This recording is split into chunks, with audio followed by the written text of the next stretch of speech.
Look, let's be honest. For the first time in 16 years, we're acting as a big club. We should be doing these signings. We should be doing this every summer. Sancho was last year's deal. They put it all in place last year. So, in effect, we made one signing this year. All the protests, everything. What's it done? We've been conned again. Everyone's out there buying shirts. Everyone's doing this, that and the other. And in the middle of it all, we've got a board who are giving out contracts to Phil Jones, to Lingard, to this one. They've even given a contract out to a guy in the youth team called Josh Wolf. These guys are never going to get anywhere near the first team. You know, we're being run by absolute idiots. I mean, idiots is surely too strong, Simon. Come on, stay in the line for me, Jonathan. Well, but idiots, I think that's a bit binary and a bit one-dimensional. You know, you've bought Pogba for 90 million quid. You bought Harry Maguire for 80 million quid. You don't just do it every now and again. You're constantly buying players, irrespective of whether Sancho was signed this year or last year.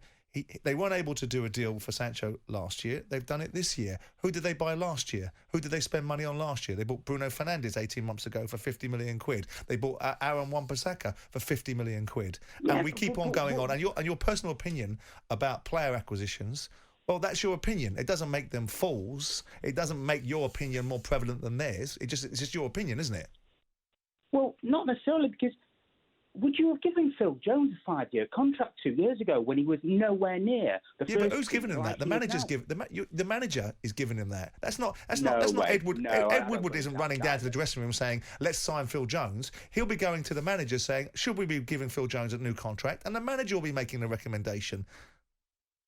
Why would Ed Woodward want to get involved with a player? What's he get a kickback out of it? No, I know, and I know people say, I know. I know people within there who have said that Phil Jones had no way of getting near the first team. Ollie wasn't impressed at all. It's got nothing to do with Ollie. It's the Glazers. So why do the Glazers are big mates with Phil Jones and they want to give him a big bag of money not to play him? What's the point of that? Yeah. No, if they do that, it means they don't have to go out and spend money on other players. Yes, they bought Varane for 40 million quid. What are you on about? Yes, they've had to do it to pull the wool over the fans' eyes because of the protest. But you're just saying that they sound paranoid to me, Jonathan. You're saying that they don't have to buy a player because they've got Phil Jones, but they've just gone and bought a player. And they bought Harry Maguire 2 years ago. They've been under. The amount of pressure they've been under. They've had to go out and do it. Do you really think they've wanted to go out? They've not done it for 16 years. They bought the odd player here and there. You're the second highest spending club in English football over the last half a decade. Fact. And the biggest spending club is Man City. And all you Man United fans seem to want to do, particularly in this instance, is wine. I mean, we're not getting at you specifically, Jonathan, but a fans forum, they've opened up a line of communication. They're redeveloping the stadium. This is what you've been screaming out for. They're buying players. You beat Leeds United in the opening day 5-1. I mean, for God's sake. Jim, they're only doing this because people are putting pressure on them. They're doing it not because they want to. They're doing it because they have to, because of the pressure that's been put on them. But, Jonathan, you're being a bit obtuse, mate. They are the second highest spending football club in English football, only behind Manchester City. And we know how they roll. So what's your point? What's your beef? My point is the fact that the club is not run as a football club. It's run as a business. And I know I might be sounding a bit naive. It is a business. It's a business, the business of football. Simon. We're not Manchester United Business Club. It's the business of football. It's the business of football, and the core product is the team, and it must reflect the values of the supporters. It must try to relate to its roots. And by the way, when it was Newton Heath or what it was originally called, it doesn't. You can't go back to then and look at what football represented then. The world has turned and changed. What you want is a winning team and a group of owners that facilitate it. The problem for Man United fans, and they all go up in arms now saying you're not a Man United fan, you can't say this, is you hate the way these guys have bought this club. You hate the fact they've laded it with debt. You hate the fact they've serviced that debt through Man United's money.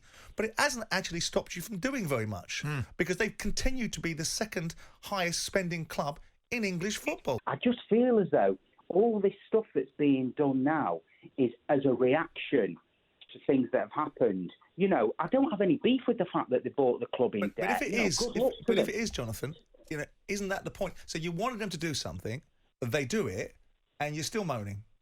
So what? They can't win, can they? They can't win. They're done. So whatever they do, if and you may well be right, the ESL and all that went with that has brought them to the table and communicated with you guys better, and I think that's probably a fair comment, right? They're now doing what you want, but that's still not good enough.